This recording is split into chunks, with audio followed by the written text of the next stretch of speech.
بسم اللہ الرحمن الرحیم۔ السلام علیکم ورحمۃ اللہ وبرکاتہ۔ الحمد للہ وکفی وسلام علی عبادہ الذین اصطفی، اما بعد۔ حاضرین و ناظرین، یہ درس قرآن نمبر 329 ہے اور آج سورہ آل عمران کی صرف ایک آیت کی تلاوت و تشریح کی جائے گی، آیت نمبر 178۔ اعوذ باللہ من الشیطان الرجیم، بسم اللہ الرحمن الرحیم۔ ولا يحسبن الذين كفروا انما نملي لهم خير لانفسهم انما نملي لهم ليزدادوا اثما ولهم عذاب مہین۔ صدق اللہ العظیم۔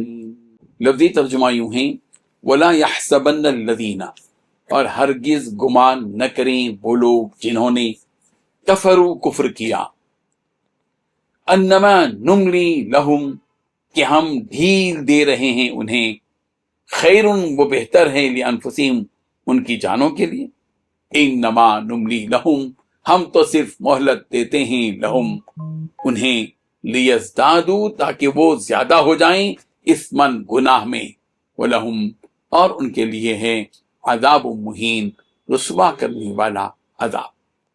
ترجمہ یوں ہے، اور کافر لوگ یہ نہ خیال کریں کہ ہم جو ان کو مہلت دیے جاتے ہیں تو یہ ان کے حق میں اچھا ہے، نہیں، بلکہ ہم ان کو اس لیے مہلت دیتے ہیں کہ اور گناہ کر لیں، آخر کار ان کو ذلیل کرنے والا عذاب ہوگا۔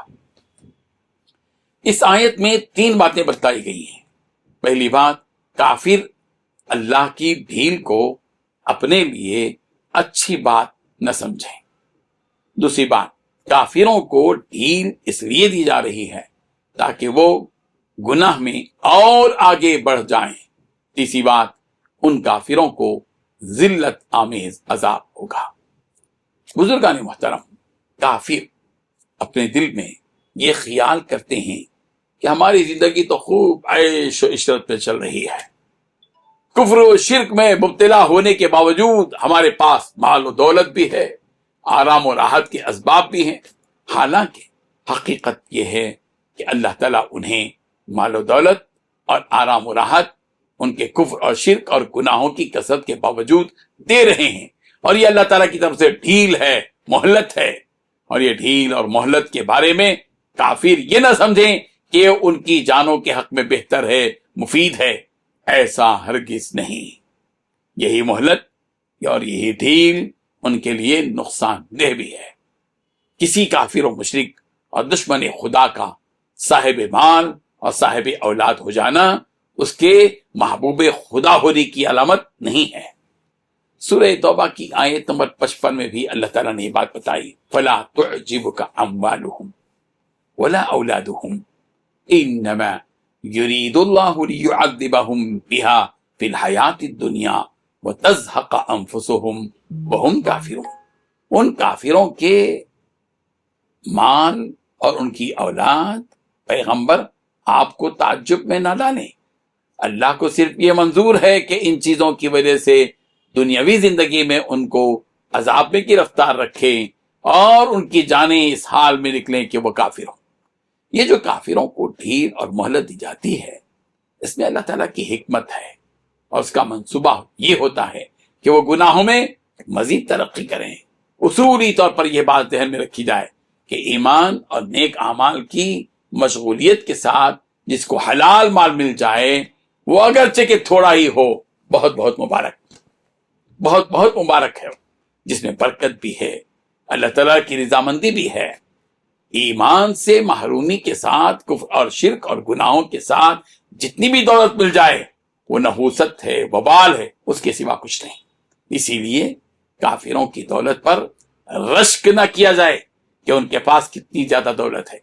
حضرت ابو ہریرہ رضی اللہ عنہ روایت کرتے ہیں، رسول اللہ صلی اللہ علیہ وسلم نے ارشاد فرمایا کہ ہرگز کسی فاجر کی نعمت پر شک نہ کرو، رشک نہ کرو، شک نہیں رشک۔